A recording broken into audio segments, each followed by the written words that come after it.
blueprint, let's start our first chapter in social science. The name of the first chapter is Heritage of India. India is a land of ancient culture, ancient Indian scriptures, Vishnu Purana state. तो भारत एक बहुत ही पुराने culture का देश है.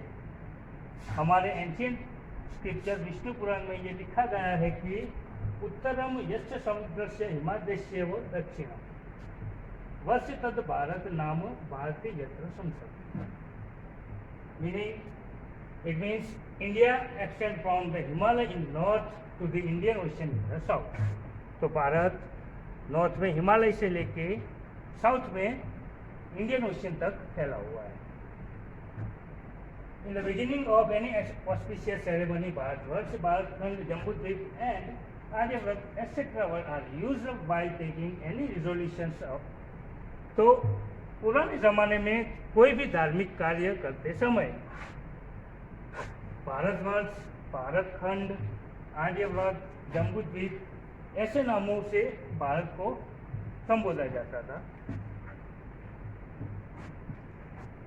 Our country is gifted with the natural boundaries Himalaya in the north and sea in the east, west and south.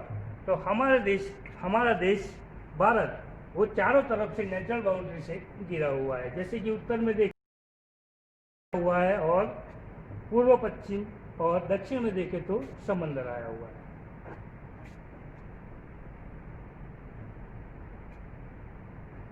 Different countries mesmerized by the Indian prosperity and came to trade. तो from all over the world. तो पूरी दुनिया में से भारत की समृद्धि को देखकर लोग अपनी दांत खट्टे हो जाते थे. उनके मीन्स इतना समृद्ध था, इतना वैविध्य था हमारा देश, संपत्ति से पूरा भरा हुआ था. मीन्स हम कहे तो कि पुराने ज़माने में हमारे देश को सोने की चिड़िया भी कहा जाता. तो पूरी दुनिया के लोग हमारे देश की समृद्धि से आकर्षित होकर यहाँ पर व्यापार करने के लिए आते थे. और व्यापार करने जब वो आते थे तब वो यहीं पर ही सेटल हो जाते थे और हमारे इंडियन कल्चर में घुल मिल जाते थे. और ऐसा करने से क्या होता है कि म्यूचुअल एक्सचेंज होता था, जिसकी वजह से उनका कल्चर हमें वो देते थे, हमारा कल्चर वो लेते थे. तो इस तरह से हमारा कल्चर दिन ब दिन और भी फैलता जा रहा था. In this way, our heritage is transferred from generation and it is continuously progressing. तो इस तरह से हम कह सकते हैं जो हमारा हेरिटेज है वो दिन ब दिन फैलता जा रहा है. मीन्स जनरेशन टू जनरेशन और भी प्रॉस्पर होता जा रहा है. देन उसके बाद हम देखेंगे next point, India location and area. तो जैसे कि हम जानते हैं कि लोकेशन वाइज पूरी दुनिया में India in term of area देखे तो 7th रैंक के ऊपर है. मीन्स विस्तार की दृष्टि से देखे तो हमारा देश भारत दुनिया में 7वें नंबर पर है और पॉपुलेशन वाइज यानी कि बस्ती की दृष्टि से देखे तो हमारा जो इंडिया है वो दुनिया में 2nd है. Rich and very heritage. तो our motherland has special rich and very heritage to us. तो हमारी मातृभूमि ने हमें विविध और समृद्ध हेरिटेज प्रदान किया है. So as to the world Indian culture has been trade oriented and peace loving. तो पूरे दुनिया में हम देखें तो जो भारतीय व्यापार है वो शांतिप्रिय और ओरिएंटेड है.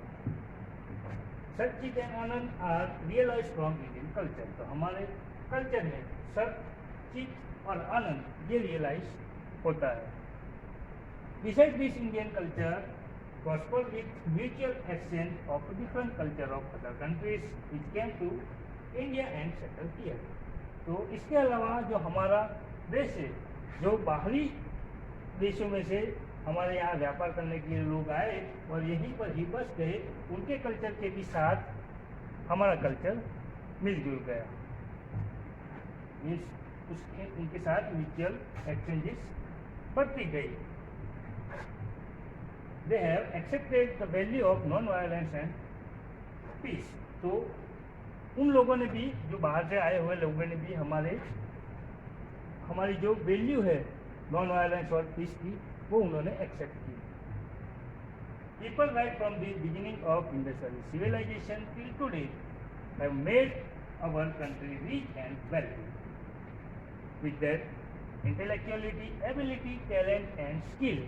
तो इंडस्ट्रियल सिविलाइजेशन के लोगों से लेकर आज के लोगों तक जितने भी लोग हैं उन्होंने अपनी इंटेलेक्चुअलिटी, एबिलिटी, टैलेंट और स्किल से दिन ब दिन हमारा जो हेरिटेज है वो वेल्दी और रिच बने ऐसी कोशिशें करते ही रहे हैं।